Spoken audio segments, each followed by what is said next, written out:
Plop and drop.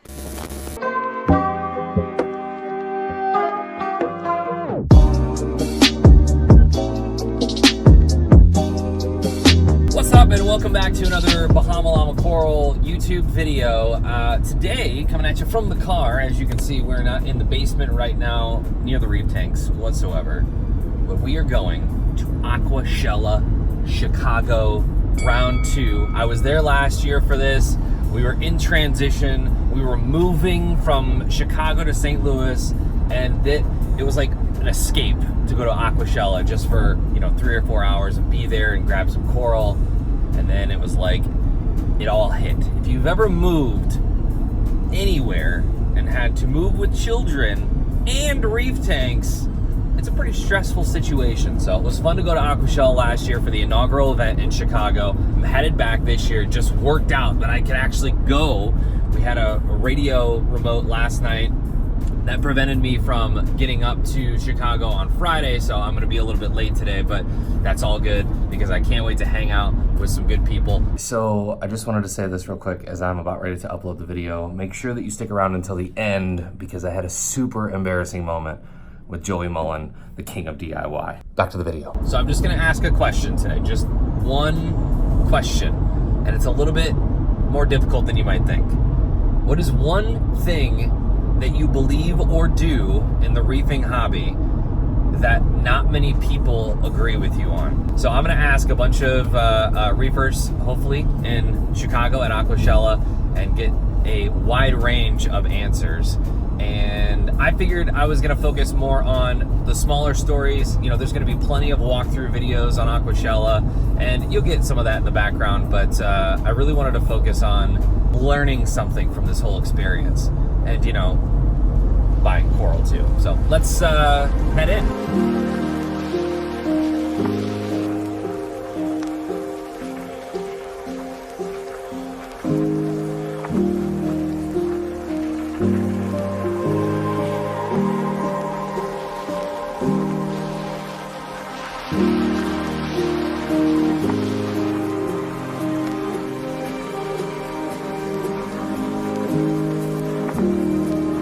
Hi, I'm Peter from the Reef News Network, and I am here on behalf of my good friend Remy asking me to tell you what I think is something that is a misconception in this hobby or something people don't agree with.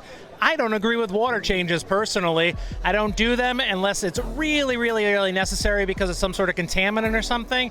I do believe you can dose and get all the nutrients you need without having to do water changes, and I believe you can do nutrient export properly without having to do them either. So there you go, folks. I don't believe in water changes, and neither should you. I'm Jay Wilson, JWill07 on Instagram, Jay Wilson on YouTube. And what I do that probably is frowned upon is I clean all of my filter media with tap water. Holla! Hey guys, this is Brian with Tank It Easy, and I'm talking to Bahama Llama. For us at Tank It Easy, we believe in feeding our anemones. Don't cut them. It's very important to actually let them do their natural thing. Cutting is kind of barbaric, to be honest. We do it enough in the hobby for different reasons, but as far as a soft tissue anemone, feed it, let it get fat and happy. It's gonna reward you by naturally splitting, and this can be much more beautiful. Not gonna have any of those like weird parts where the mouth is all funky. Literally, let it be. Nothing good in an aquarium happens fast. Don't rush it. Tank it easy. Hi, my name is Tyler Wells. My Instagram is Inland Reef. I use canister filters for all of my reef tanks, and I know that that's like a big shock to most people because canister filters are essentially non-existent now. I use a lot of just basic Petco tanks to hold a lot of my livestock. So drilling holes, I know that's an option you can do, but I don't like to have to add all that complexity to something when I can just use a canister filter with some filter floss, some pads, a little bit of media, and just run it right through. But it's just like the same thing you would have to do for a sump, and I bet most people probably don't clean their sumps as much as I clean the canister filter to keep everything as clean and running as perfectly as it can. All right, what's happening, guys? It's Scott Crow from the OSA, and one of the questions we get to, what is something you think of that's in the reefing hobby that is questionable? One of my all-time favorite things is, and some of you guys are gonna try to crucify me on this, but I believe it more than anything, is UV sterilization inside saltwater aquariums and reef aquariums.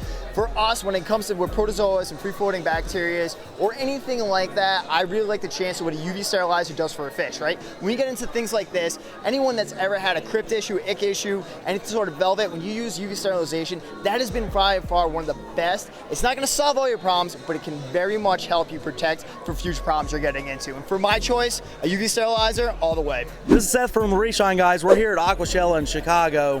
One thing that I do in the hobby that is really not accepted, but a lot of people do it. I do not QT fish, and I do not dribble acclimate.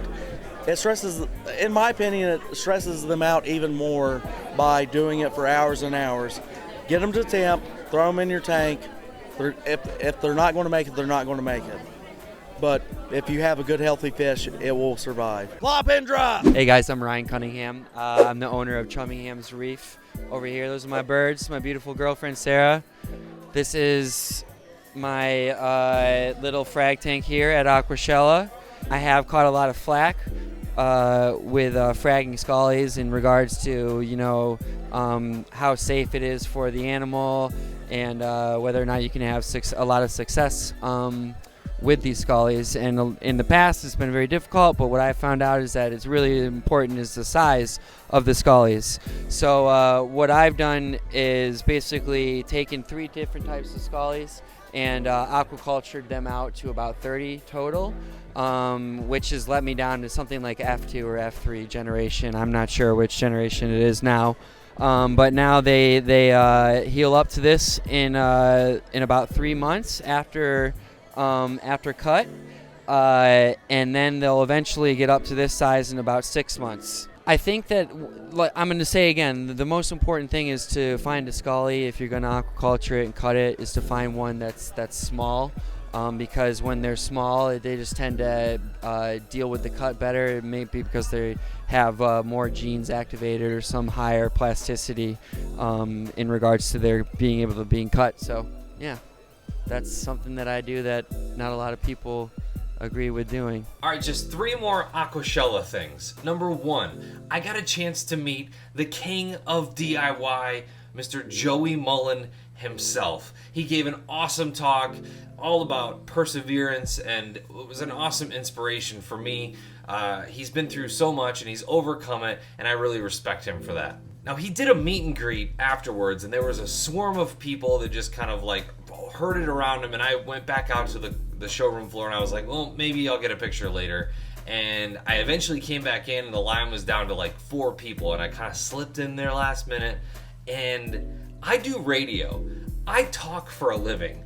I've met people like Taylor Swift and Blake Shelton and Brad Paisley and Kenny Chesney and Luke Bryan and Jason Aldean and pretty much any country artist you name. I've probably taken a picture with them. And I met Joey Mullen, and I could not talk. I said something about how I donated to his fish room when YouTube changed the algorithm and he was needing some money for to finish off his giant 2,000-gallon aquarium. And I said it was like money well spent or something like that. And you could just tell he was trying to follow along, and then all of a sudden he's just like, hey, do you want to take a picture? Someday, Joey. I'd like a beer and a redo. We'll get there. Number 2, shout out to Coralfish 12G and Sean Snails, George Mavrakis and Shawn Hale. They put on an amazing show, and it wasn't just them. There was volunteers, and of course all of the vendors that came in from all across the country to make Aquashella what it was. I want to just give a huge shout out to all the volunteers and everybody that continues to put this show together, because guys, it's one of the best and it needs to keep happening. And number 3, I came home with a coral. Just one, which is weird for me because usually I come home with like 15 to 20 frags and I don't know what I ended up purchasing at the end of the day, but I know exactly what I purchased. It is in this tank right here. I'm actually pointing at it right about there. And I cannot wait to show you this coral. Leave your guesses in the comment section below, but this is a coral I've never had, but just a little hint, it did make an appearance somewhere in the video. So if you think you know what I got, go ahead and put it down in the comment section below. I'm going to do a whole video dedicated on this one coral in particular. Once again, thank you guys so much for coming by the Bahama Llama Coral channel. This area is just a mess. Like, I got cardboard up over the windows. You know, it needs to be painted. This whole place needs to be remodeled. And we're going to get to that. I promise. It's going to look nicer someday. But for now, go ahead and hit the like button, hit subscribe, hit the bell notification so that you know when I post new videos.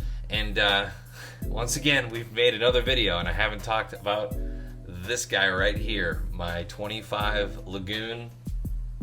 It's on tap. And we'll get to it, I promise. We'll see you in the next one.